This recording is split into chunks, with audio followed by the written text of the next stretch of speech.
Hello, little rats. Welcome back to another episode of Rat Diaries podcast. Hey, whoa, I said it too early. Hold on. Hey, there we go. We have to do it to the beat. Hey, but I also wanted to give a quick shout out to my Scandinavian fans. Who are they? Get rator. That means what's up, rats, in Swedish. Because those that live in Scandinavia speak Swedish. Swedenland. Okay, never mind. Norwegian. I don't know countries. Okay. Anyways, welcome back to another episode of the Rat Diaries podcast. It's so great to have you here. My name is Rachael. I'm your host. If you're new here, welcome. Welcome back. Sorry, just getting my notes ready and prepared for this episode. There's quite a lot to discuss. I don't know if you can hear it from my voice, but I am sick again. No. Sick again. I don't know how I got here. So if you haven't heard my past episodes, I actually got the flu at the beginning of the month, and then I got norovirus, and then now February is welcoming me with some sort of throat infection. I'm on like day 3 of antibiotics, and I usually don't like taking antibiotics because it's bad for your stomach and your gut health and whatever that means. But it's just not good for you. And I'd had it. I called the teledoc and I just said, "Look, buddy, give me antibiotics. I know you can't even see me. All you can do is hear me, but give me the drugs." And he's like, "Fine." I'm like, "Thanks. We're good here?" He's like, "We're good." So we're on the antibiotics now. I think I'm getting better, but I'm just so gosh darn over it. Like, I just cannot catch a break. But I do have this theory that the reason I got sick is because my immune system was already down after being so plagued, like back to back, just with illnesses left and right. And then my period was coming, and I'm somebody that gets the period flu. I don't know if anybody else out there gets period flu. If you've never heard of that, basically it's just like when you start to feel like you literally have the flu right before your period, and you even can get you start to have flu symptoms, and you can even get like a little bit sick before your period, and it can be like actually like a cold or something.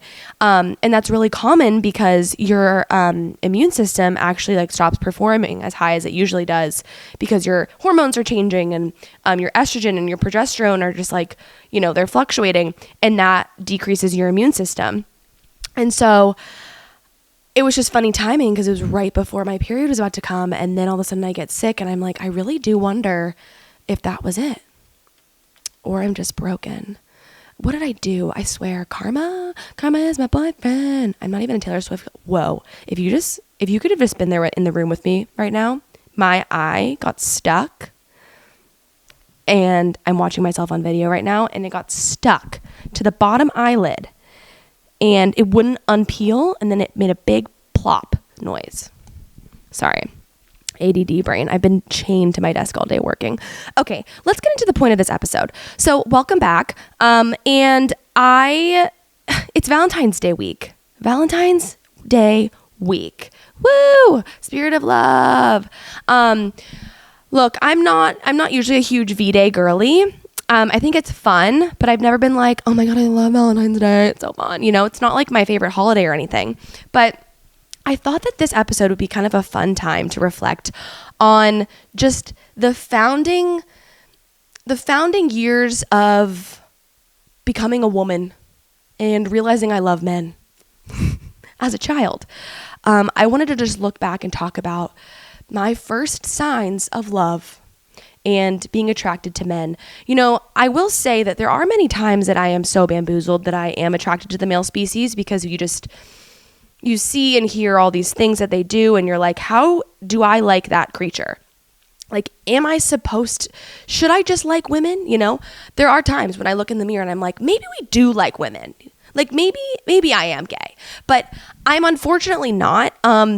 And so I thought it would be a nice time to just reflect on what were the first founding moments that made me say, oh my God, yeah, I like him.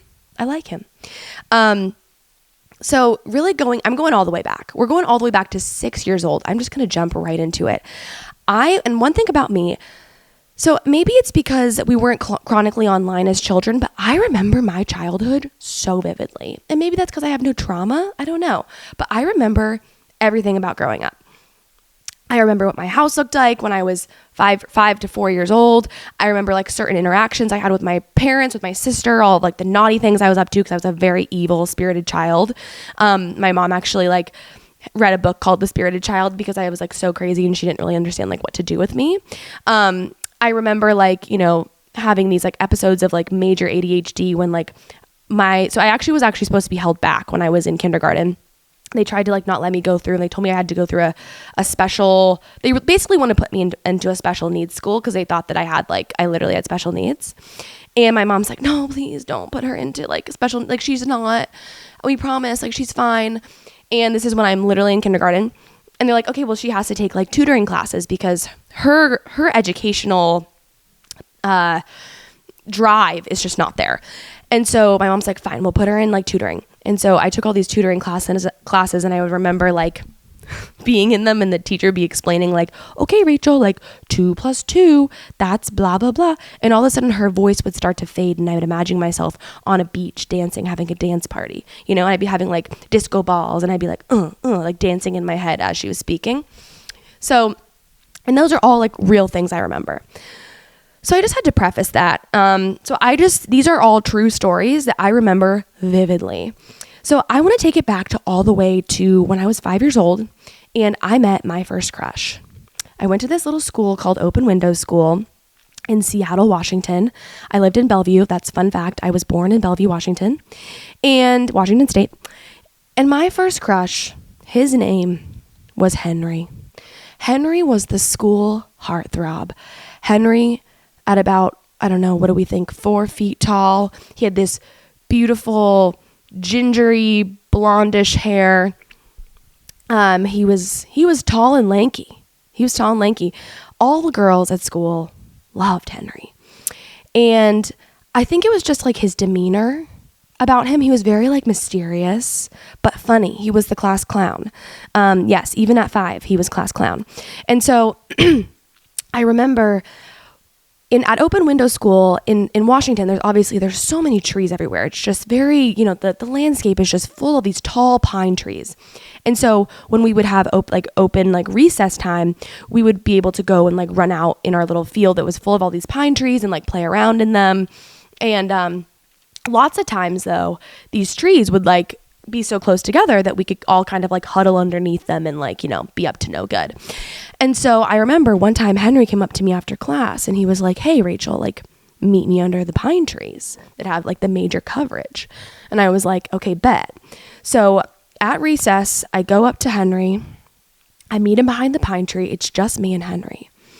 And he looks at me and I'm like, oh my God, like, oh, what's going to happen? Like he invited only me here. Like, this is crazy. Like, this is my moment. Like, oh my God. I don't know what I thought was going to happen. Like, I don't remember, like, I wasn't thinking like, oh, he's going to kiss me. Like that wasn't something in my like vocabulary or my like knowledge that I ever knew happened. I wasn't sure what was going to happen, but he looked at me and he goes, can I see your underwear? And I'm like, you want to see my underwear? Yeah. So I literally pulled down my pants a little bit, showed him my underwear. It was pink. I remember this. It was pink and it had Minnie Mouse on it. Minnie Mouse. It had one singular Minnie Mouse right at the seam at the top in the center with a little bow. I showed it to him, pulled up my pants really quickly. And then I was like, yeah, I did that. I know who I was from a young age. So then I walked out and I'm like, yeah, Henry's mine. I'm going to go back to class and all these girls are going to be sorry because Henry asked to see my underwear and not theirs. And then a few days go by and I find out that Henry was asking other girls to see their underwear too. Can you believe that? So I thought I was special and I wasn't. That was my first heartbreak, was Henry P. I can't even say his last name. He might be, I don't want to get him canceled, I wonder where Henry is today. I know his last name. I would never forget that name. Henry P. Yeah. So that was my first love was Henry. All right. Then that whole situation, that heartbreak was so hard that I actually had to move to Arizona. We ended up moving. I'm sure part of the reason was because I was so devastated about Henry, but the other reason is that my parents wanted to get away from the rain, so we moved to Arizona, which is where I met all of my best friends that I'm still best friends with to this day, and I'm still making best friends in Arizona because that's where I live now. So I moved to Arizona and I start going to this school called Desert View Learning Center. Woo! We love Desert View Learning Center. And so at Desert View, this is a very hippie school. You know, there's only 100 kids at the school. If one kid had a peanut allergy, nobody's allowed to have peanut butter. My class size was, I think we had 20 kids in my grade. And it was just like, it was like 50% girls, 50% boys. We had like mud day. We'd have like reading in the desert. We would have dance class, cooking class. We called all of our teachers by their first name. It was just a very like, you know, we all felt like friends and family. It was fun. And so I wouldn't say that like my sexuality was really like blossoming at Desert View because there wasn't much like, I felt like everybody in our grade was like friends and family. Like there wasn't much like sexual tension, if you know what I mean. But here, I mean, I was only in second grade. But then as we started to get older, third grade rolls around, my eyes fall on Sam. Sam. Everybody loved Sam. Sam was like he was blonde hair, blue eyes, had that dirty blonde hair, those crystal blue eyes. He was super athletic. He did always smell really bad, but something about Sam caught my eye. And again, class clown, super loud, always up to no good. And when he was up to no good, that sent me on I was like, oh my God, like, yeah, Sam, that's doing it for me. And I remember just like, he was everything. It was just his looks. I was really in it for the looks. And I remember one day, everybody in the grade had a crush on him, but Sam wasn't really like into the girls. Like he was just kind of doing his own thing, like kicking like the soccer ball around the field or like playing foursquare. And he was so not interested, but I remember like to get on his good side, I told him that my friend Anna had a crush on him, which like, why would I say that? And he's like, cool. And like walked away. And then Anna was so mad at me. And I'm like, well, I don't know. I just wanted to like tell Sam something. And he's like, okay. But my real reason that I loved Sam so much is because he closely resembled someone that really became my first heartthrob of all time. And that first heartthrob is named Zac Efron. Oh my God. Moment of silence for Zac Efron, Troy Bolton to be specific. I mean, honestly, round of applause. Round of applause for Troy Bolton. When that movie came out, when High School Musical came out, I remember we all gathered at my friend Kristen's house. This is all in fourth grade. We watched the premiere of High School Musical come out on Disney Channel. Oh my God. When I first laid eyes on Troy Bolton, I was like, that is the man for me. This is when I really realized that I love men. I was like, oh my God, like he can sing, he plays basketball, he's sporty, look at his hair, look at that flip, look at that whoosh, like his demeanor, how he was so in love with Gabriella, how he was just like such a good boy, like, oh, he's so well behaved and he was just so hot. Like I was obsessed. I was sickly obsessed. And my obsession ran so deep that I would buy J14 magazines and I would cut out his pictures or I would print them on my parents' home printer. And I'd print pictures. I would take little snippets from J14 magazines and I'd take all those pictures and I'd put them into binders. And literally on the front cover, it just said Zac Efron in my little like scrawny ass scratch writing. And it would just be images of Zac Efron. So I could just gaze and look at him all day because we didn't have social media and YouTube wasn't really as poppin'. And so this was 2006. I would just gaze at that man and I was like, that is the love of my life. Like, how do I find him? Like, you know, maybe if he saw me, he would want me. Like, I think he would. I think we have so much in common. Like, I would cheer him on in these basketball games. It was crazy. Like, I just felt like he was Troy Bolton.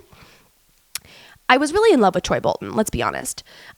So that that movie sent me into a spiral. And that was like the first like love that I ever craved. I was sick. I was obsessed. And I would look at that binder every night before I went to bed. And so from then on, like High School Musical was my jam. Like, but it's just so funny to think back on like how we didn't have social media. Like I literally had to get magazines and cut out pictures of him and I would stare at the same pictures. And then I would write like notes and I'd be like, I love you, Zach. Like you're so beautiful. And like, you are my favorite person on this planet. And I will love you. I love you. Like it would just be these really sad ass notes. Like, oh my God, so sad. So yeah, that love remained strong. Then, I graduate from Desert View because Desert View was only it was only until 4th grade, and I go to 5th grade at a new school. So I leave my friends that were at Desert View. I only went to this new school with one other girl. And so I go and I make new friends. So I'm like, heck yeah, like new dating scene, you know? I'm like, yeah, like new men, new girl in town. And whenever you're the new girl in school, and I mean, okay, one thing I would like to say is I was definitely a very confident young gal. Like I knew going into this new school, I'm like, yeah, I'm hot. I got it. These guys are going to love me. And so that brings me to my first crush at my new school. His name was Davis. And Davis, he had a close resemblance to Zac Efron. And that's such a stretch because he just had that wish-washy hair. Like when it would just like whip it. What do you call that hair? When it's just like the shaggy, like it's the Justin Bieber cut. But honestly, Zac Efron kind of created that haircut. I don't know why people call it the Justin Bieber cut because Zac Efron totally created that cut before him. Just saying. So yeah, that was like Davis was just, he was the hot stuff, but he was also the class clown. Oh my God. I think I was just always attracted to like the boys that were up to no good. I just like loved it. But I will say that my love for him was short-lived because then one day in 5th grade, we had to do a debate. We had to like participate in this like debate between like two groups in our class. And it was in front of like the whole school. It was actually like the meanest thing ever. I don't know why this school would do this. And Davis was kind of like a know-it-all. And he totally like sabotaged me in front of the school in a debate. And I don't even remember what it's about. And I blacked out and I was like, I hate him. Like he can just like rot in hell. Like I'd never want to talk to him again. He ruined me. So yeah, that was when Davis like was quickly retired. And then in 5th grade, I get my first cell phone and I was so excited. I got this like little slider phone. It had an orange keypad and it was black. I think it was a Samsung. It was like a little Samsung slider. I'm obsessed with that phone. And this is when I could start getting the boys' digits. So this one boy named Aaron gets my digits and he is this chubby little boy, this chubby little round boy, but he was popular. Everybody loved Aaron. And Aaron and I, we had some chemistry, I would say. He was sweet. He was the sweet boy, but he was also like the popular, cool, sweet boy. Like, I don't know. He had this like charisma to him. And I will say, like, to this day, Aaron does still try and keep in contact with me. It's very strange. Aaron, if you're listening, yeah, this is about you. So let's get into Aaron. Aaron was a very long-lived crush of mine. And wow. So Aaron and I, he was like the first boy I ever got on my phone. We would text all the time. We would always be up at night texting. We'd be on Gmail chat. We would just be like, because we didn't use AOL. We used like Google Chat. So we would chat, we would email. And Aaron actually was my first boyfriend. I remember. He was my first boyfriend. But the thing about Aaron is that I never actually saw him. Like, it's so funny how like you went back in the day, like this was literally in like 6th grade, where you see this person every day at school, and then you're like, oh, they're my boyfriend, and then like immediately like never want to look at them. Like, don't even touch me with a 10-foot pole. Don't come near me. I never even want to see you. Like, if I see you coming my way, I'm gonna run. But he would leave notes in my locker. And the only time we ever made an interaction while we were dating was when we hugged once in the hallway after he gave me my Valentine's Day present, which was a box of chocolates and a bear that was holding a heart, this like stuffed animal bear, which actually is still in my childhood home, and it's now used as a dog toy, and it's my dog Lucy's favorite dog toy. But really the moment where Aaron knew that he loved me, this is my favorite story. The moment that Aaron knew that I was the one for him was at this school dance. So Friday night, we had a school dance, and I remember putting on my outfit. I straightened my hair. I had my little side bangs, and I put on my brand new Abercrombie pink little like tight short sleeve shirt, and then underneath it put a long tight white tank top so it would poke out at the bottom with the fringes. And then I had these super tight skinny jeans from Hollister, and I was like, oh yeah, like these are hot. And so I put on the outfit. I go to the school dance. I think I had Vans on, like white Vans. And the moment that he knew I was the one was when the song Let It Rock came on by Kevin Hart. Is it Kevin Hart? Let it rock, Kevin Hart does not sound right. Because when I arrive, I feel the fire make you. Oh, Kevin Hart, not Kevin Hart. It was Kevin Rudolph and Lil Wayne. Because when I arrive, I bring the fire, make you come alive. I can take you higher. Let it rock, you know that one? So that song comes on. And there's a part where there's like a solo, like a guitar moment where like Kevin Rudolph is just like going off in this song. And so I started doing the air guitar in front of all my classmates. We're all like out on this little like AstroTurf area at our school. And I'm like rocking out, dancing to this music. And then I'm doing the air guitar, and then I run and I fall to my knees and I slide across the grass, and then I continue doing the air guitar, and all of the boys stopped and stared like with lust. And Aaron was in the front of that group, and he's like, yes. And I remember he texted me that night and was like, you are really good at dancing. And I was like, I know. And then that's when we decided to become boyfriend and girlfriend. And then I remember I told my parents, I'm like, I have a boyfriend. And they're like, okay, cool. And I was like so scared, whatever. So then Aaron and I, we kind of fizzled out. I don't remember actually like breaking up, but we kind of fizzled a little bit. And then this was around the time that, okay, this is when things are actually going to get serious. So, all right. Aaron fizzled out because a new man entered the chat. Okay, let me turn the page. I have major notes on this. Would you like to know who this new man is? Well, I'll tell you. Justin Bieber. Oh my God. Justin Bieber. Justin Bieber was actually the first love of my life. I'm not joking. I was in love with Justin Bieber. The Bieber Fever was a real thing. For the kids that weren't around those days and they haven't heard of the Bieber Fever, oh, it was real. It was real. I might still have it. Like, I don't have it as hard as I did, but Bieber Fever, oh my God, I was in love with Justin Bieber. So I would like to consider, I am an OG fan of Justin Bieber. Like, I am day one. And when I say day one, I mean it, because I found his iTunes, sorry, I'm sick. Don't judge me for coughing. I found his free song every month on iTunes, since you had to pay for your music back in the day, back in the tough times, you had to pay for every single song you purchased. So back in the day, they used to do a free song of the month on iTunes just to promote like new artists, like random people. They would sometimes do like a free music video or a free song. And I was always downloading the free songs. Okay. Because I wanted free music. Like, my parents would make me, I'd have to pay for them, and they would have to pay for my music on my iPod. And so, you know, anything I can get for free, I'll put on there.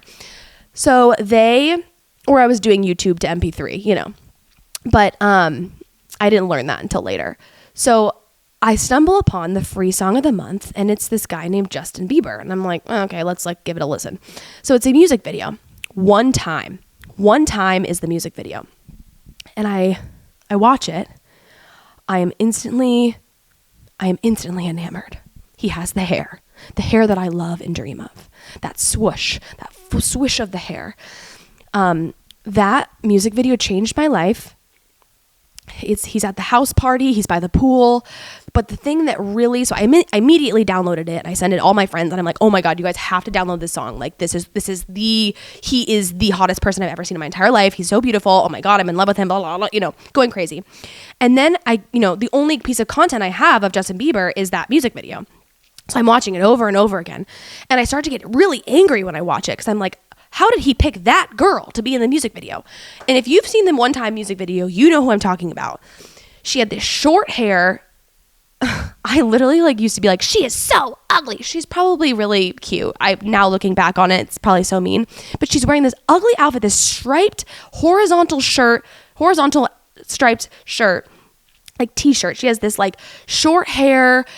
Oh, and he's in love with her. And I'm like, what? And apparently I learned that back in the day, he actually picked all of the girls that were in his music video. And I'm like, how did he pick this wench? That should literally be me. I am 10 times hotter than her. No, she is not pretty. Why is she in that music video? Oh my God. And then this is when the entire spiral we just started to spin out of control. Justin Bieber, I literally was in love with him. I would watch him on YouTube every single day. This is when YouTube started to become super popular and lots of creators and more content on there. I would literally watch on YouTube Justin Bieber doing random things, like Justin Bieber walking into a glass door. That was one of the videos I would watch. I would watch him doing, I watched probably every single video that Justin Bieber was on YouTube.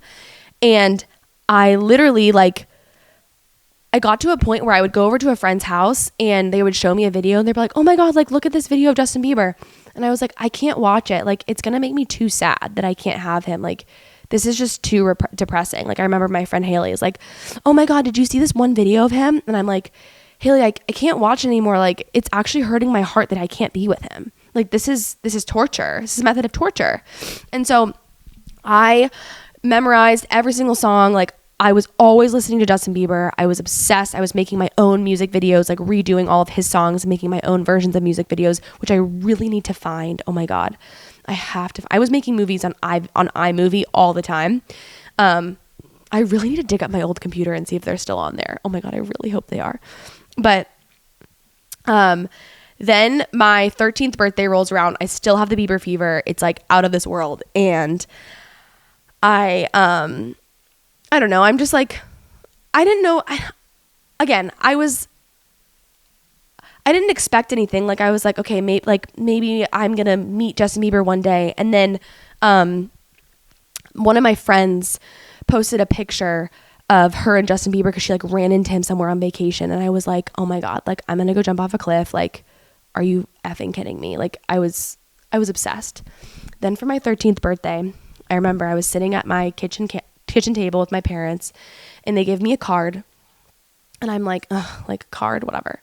And I honestly had I was in I was in a Bieber fever funk. I would walk around just sad all day because I couldn't have Justin Bieber, genuinely. I open up the card and it says that for my 13th birthday, my parents have bought me a box at the Justin Bieber concert with me and 6 of my closest friends. Sobbing, instantly sobbing, crying hysterically. I need to get my mom on here to recap how I reacted. Hold on. Let's see if I can call her. I should call my mom right now and see. Or no, here, I'm going to call my dad. This is going to be funny. Hold on. I need to hear what he has to say. Hold on.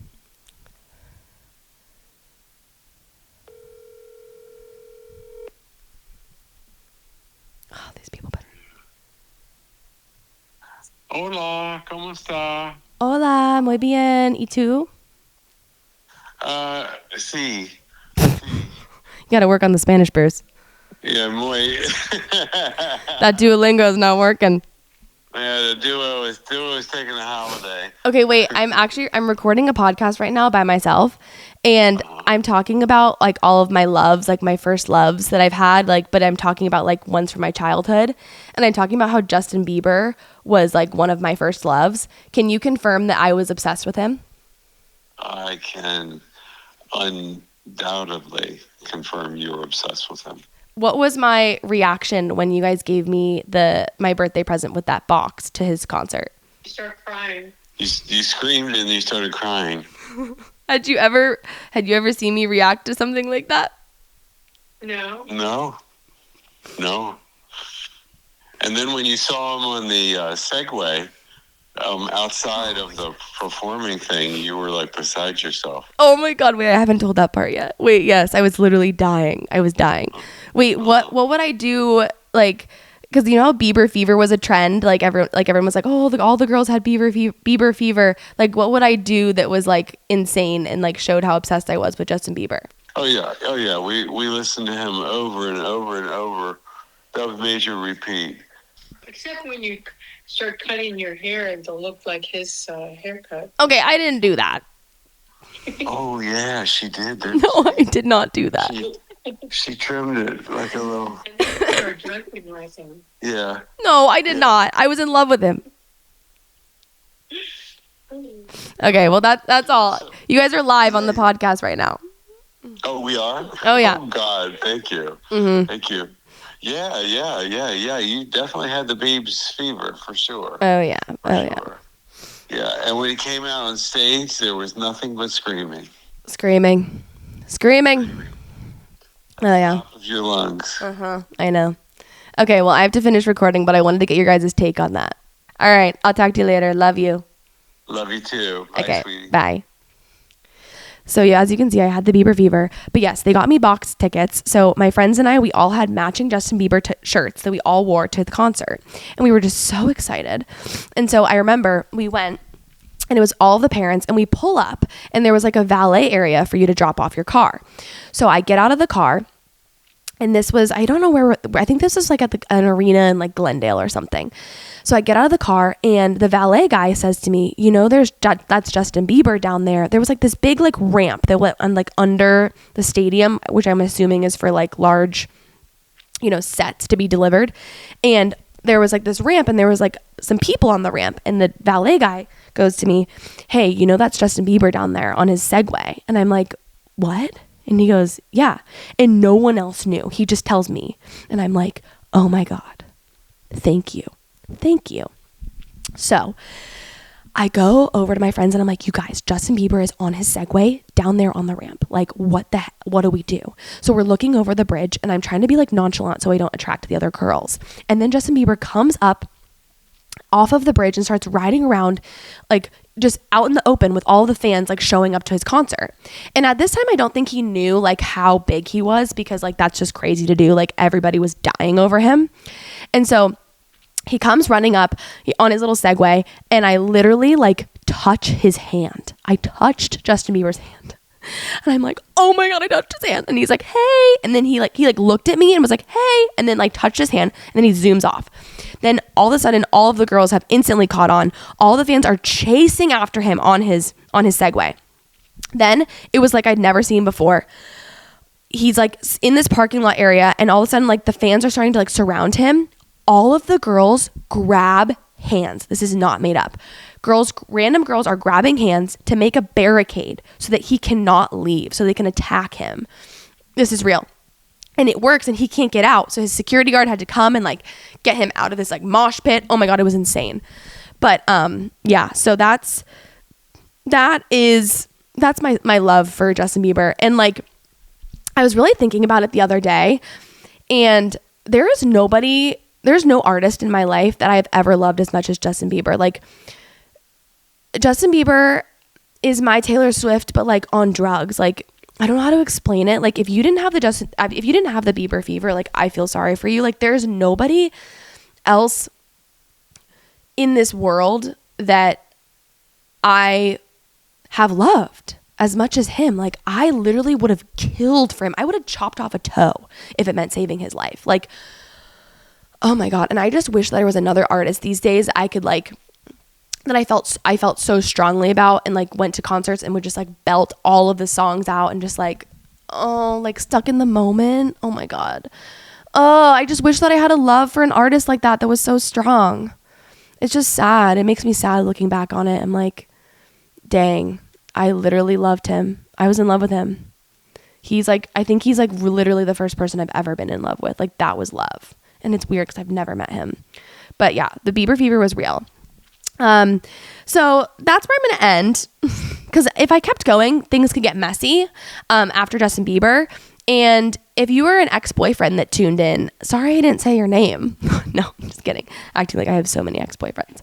No, I wasn't really much of a dater. But yeah, so that's all of the boys I've ever loved that really founded my youth and my attraction. It really cemented my attraction to men. And yeah, so happy Valentine's Day, little rats. I love you all. Thanks for tuning in. And I will see you next week. Bye. Happy V-Day.